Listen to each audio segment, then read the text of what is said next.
I was curled up on my bed, still dressed in my school clothes, headphones in, mindlessly scrolling through my phone.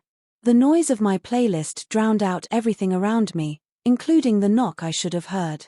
When I looked up, startled, my stepfather, Mark, was standing in the doorway of my room, his face unreadable. "Emma," he said, his voice low, almost serious. I yanked out my earbuds, my heart pounding. "You scared me." He glanced around my room, then back at me. "We need to talk." That sentence alone sent a shiver down my spine. I couldn't tell if it was something I had done or something that had happened. But when Mark said we needed to talk, it was never small talk. And the fact that he came into my room without waiting for a response, that was out of character. I sat up straighter on the bed and motioned toward the chair at my desk. "Sure, what's going on?" He didn't sit. Instead, he walked a few steps in and closed the door behind him gently. That made my stomach drop even more. "Something happened at work today," he said. "Something that made me think, maybe I haven't been fair to you." Okay. That was unexpected. Mark had been my stepfather since I was 12. My mom married him 2 years after my real dad died in a car accident. Mark wasn't a bad guy, just distant. We weren't close.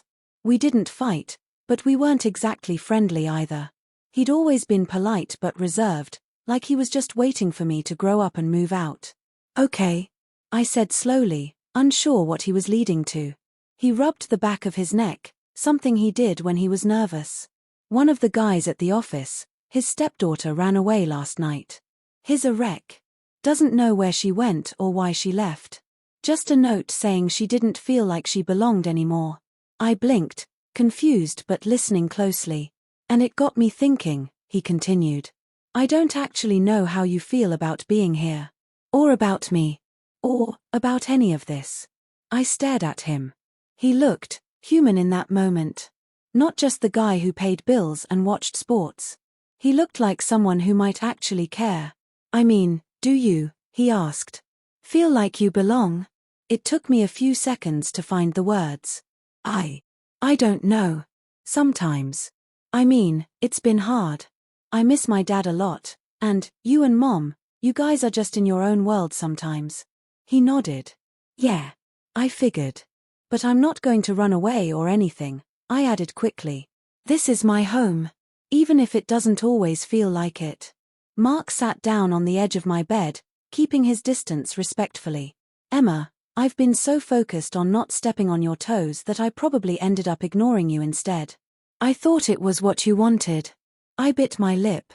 "Maybe it was at first. But people change." He nodded again. "So how about this, we change things now?" I looked at him. "What do you mean?" "We start over. I don't want to be the stranger who lives in the same house as you. You're part of this family, Emma. You always have been. But I need to actually show it." That stunned me. It wasn't what I expected at all. And definitely not how I expected my day to go. "Why now?" I asked. "Because I realized how easy it is to lose someone," he said. "That guy at work. He said he wished he'd talked to his stepdaughter sooner. I don't want to have those regrets." We sat in silence for a moment, the air heavy with emotion. I cleared my throat. "Well, if we're starting over, maybe we could start with something easy. Like, I don't know, having dinner together without you two glued to the TV?" He smiled. "Deal. And maybe actually asking about my day sometimes. Even if it includes 3-hour TikTok breaks and avoiding homework?" I laughed. Especially then. It was awkward, but in a good way. The walls between us weren't knocked down all at once, but I felt a small crack. Something I hadn't felt in years, connection. Over the next few weeks, Mark followed through. He came home from work and actually asked about my classes. He helped me with a science project even though he clearly had no clue what he was doing. He even started cooking with Mom instead of zoning out in front of the TV. One Saturday morning, he surprised me with a plan. "We're going hiking," he said, holding up a backpack. "Hiking?" I blinked. "You don't even like nature." "I know. But you used to. Your mom told me you loved hiking with your dad." That made my throat catch. It had been years since I even thought about those hikes. And now, here Mark was, trying to reconnect with a version of me I barely remembered. The trail was quiet and long, winding through the hills just outside of town. For most of the hike, we just walked in silence, the sound of birds and wind filling the space between us. But then Mark said something that stuck with me forever. "You know, Emma, I'll never replace your dad. I wouldn't even try to. But I do hope that someday, maybe I can be someone you trust.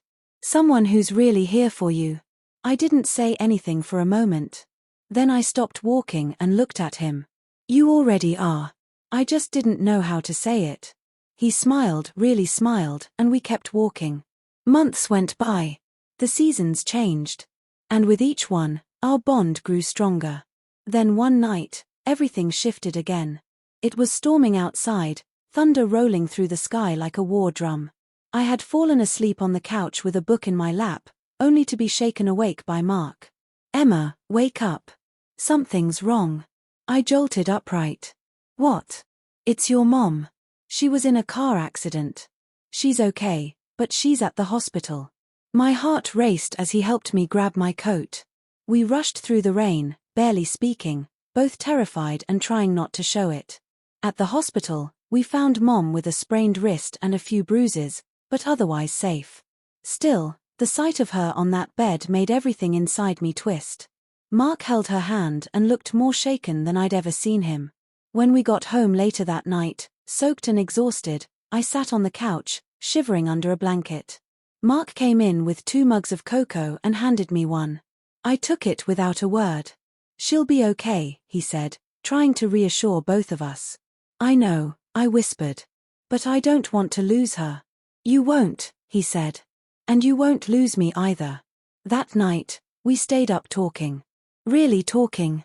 About fears. About the future. About everything we never said before. It's strange how something as simple as someone walking into your room can change everything. Mark walking into my room that day wasn't just a conversation starter, it was the beginning of a transformation.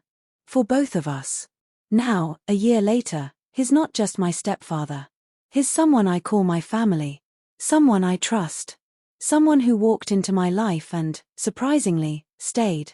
And I'm grateful every day that he opened that door.